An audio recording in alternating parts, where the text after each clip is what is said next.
आज दिल्ली से अमेरिका जाना सस्ता हो गया है, लेकिन दिल्ली से प्रयागराज जाने की कीमतें आसमान छू रही हैं। और सरकार इतनी निरंकुश हो गई, सरकार का प्रशासनिक अमला इतना निरंकुश हो गया कि आपने तमाम नियमों को धता बताते हुए वीआईपी कल्चर खेलना शुरू कर दिया। जब संपूर्ण मंत्रिमंडल परिषद की वहां बैठक आपने आयोजन की थी, तो क्या आप मंत्रिमंडल के लोगों को ले जा करके वहां भजन कीर्तन करा रहे थे? वो भी तो एक राजनीतिक बैठक थी ना। इस उर्दू एंड इम्पोर्टेड लैंग्वेज, क्या उर्दू निर्यात करी हुई जुबान है? और या फिर क्या ऐसा है कि जब मुगल घोड़े से भारत में आए तो अपने पीछे उर्दू को बैठा करके लाए? संशोधन प्रस्ताव रखने का आपने मुझे अवसर प्रदान किया। प्रयागराज महाकुंभ के इस पवित्र अवसर पर, इस पवित्र महायोजन के लिए विभिन्न स्रोतों से, विभिन्न रास्तों से सरकार को लगभग 7,500 करोड़ का निवेश प्राप्त हुआ। और इसलिए प्राप्त हुआ, इस सोच के साथ प्राप्त हुआ कि देश विदेश प्रदेश के हर कोने से आने वाले श्रद्धालुओं के लिए हर प्रकार की सुविधा और व्यवस्थाएं मुहैया कराई जा सके। लेकिन कहना गलत नहीं होगा कि सरकार को चलाने वाले लोग और उनके चंद मुट्ठी भर अभिन्न मित्रों के लिए ये महाआयोजन आर्थिक वरदान साबित हुआ है। इस कदर साबित हुआ है कि जिसने जितना हो सका, जिस रास्ते से हो सका, उस महायोजन में आने वाले उस आम श्रद्धालु को हर प्रकार से लूटने का काम किया है। मान्यवर, आज दिल्ली से अमेरिका जाना सस्ता हो गया है। और ध्यान रखिएगा, मैं डंकी रूट की बात नहीं कर रही हूं। आज दिल्ली से अमेरिका जाना सस्ता हो गया है, लेकिन दिल्ली से प्रयागराज जाने की कीमतें आसमान छू रही हैं। 3 लाख करोड़ का आपको राजस्व मिला, और उसके बाद भी आम आदमी सुविधाओं के लिए, व्यवस्थाओं के लिए हाँफता रगड़ता रोता नजर आ रहा है।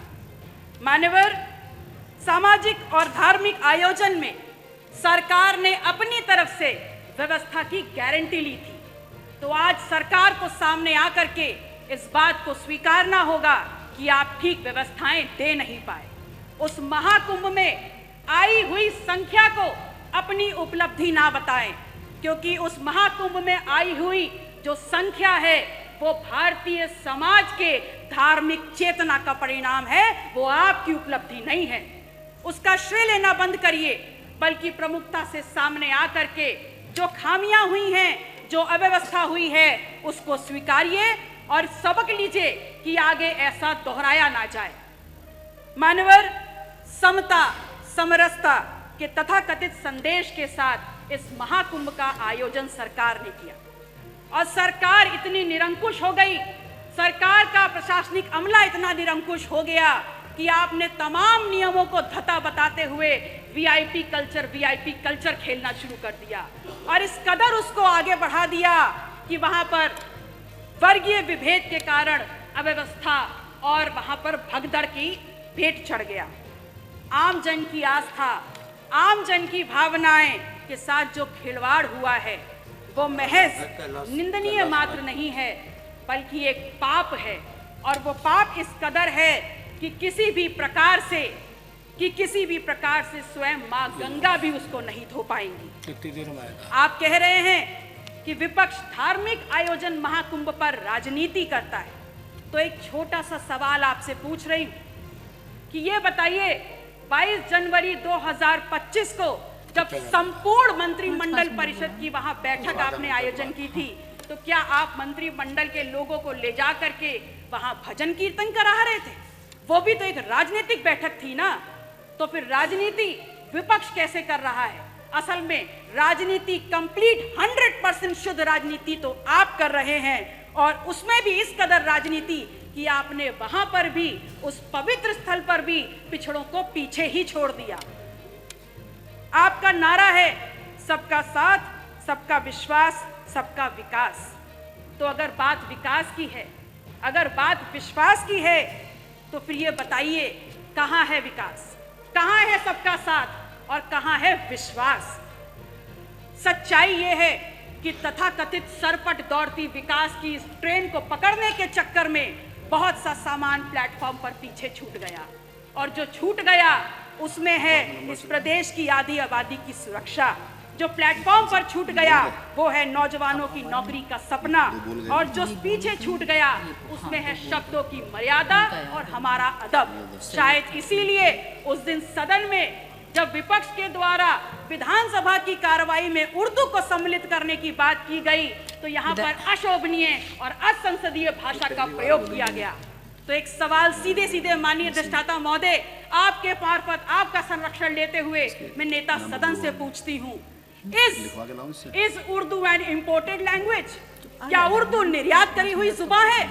और या फिर क्या ऐसा है कि जब मुगल घोड़े से भारत में आए तो अपने पीछे उर्दू को बैठा करके लाए? विधायक जी, 5 मिनट हो गया। धन्यवाद। माननीय अध्यक्ष जी, 1 मिनट और। माननीय अध्यक्ष जी, मैं सिर्फ इतना कहना चाहती हूँ कि महामहिम राज्यपाल ने हालांकि थोड़ा ही भाषण पढ़ा, पर मैंने देखा हर छोर पर भारत प्रथम स्तर पर है। बड़ी प्रसन्नता हुई, और अगले ही पल ये भी समझ में आ गया कि माननीय राज्यपाल महोदय की क्या गलती है, वो तो बहुत दूर से आई हैं। असल में उनको जो झूठा सच्चा लिख के दे दिया गया उन्होंने पढ़ने का काम किया। अगर सच्चाई समझना चाहते हैं तो समझ लीजिए कि NCW के 2024 के आंकड़ों में उत्तर प्रदेश यदि फर्स्ट है तो महिला के ऊपर और अपराधों में फर्स्ट है। अगर फर्स्ट है तो बाल यौन शोषण के मामलों में फर्स्ट है। कल प्रदेश के मुखिया जब सदन में बात कर रहे थे तो कुंभ में हुई दुर्घटना पर षड्यंत्र की उन्होंने एक तरफ इशारा किया। उन्होंने बताया कि खिलाफ साजिश हो रही है उनकी सरकार के और उनके खिलाफ। तो ये सवाल सिर्फ उनका नहीं है, पूरे विधायक जी धन्यवाद। मैम 30 सेकंड खत्म हो रहा है। लास्ट माथे पर कलंक लगा है। यह सिर्फ सरकार को बदनाम करने का शिकंजा नहीं है, अपितु ये समूचे उत्तर प्रदेश, पूरे सदन, चाहे पक्ष के लोग हो चाहे विपक्ष के लोग हो, ये पूरे उत्तर प्रदेश की गरिमा पर प्रहार है।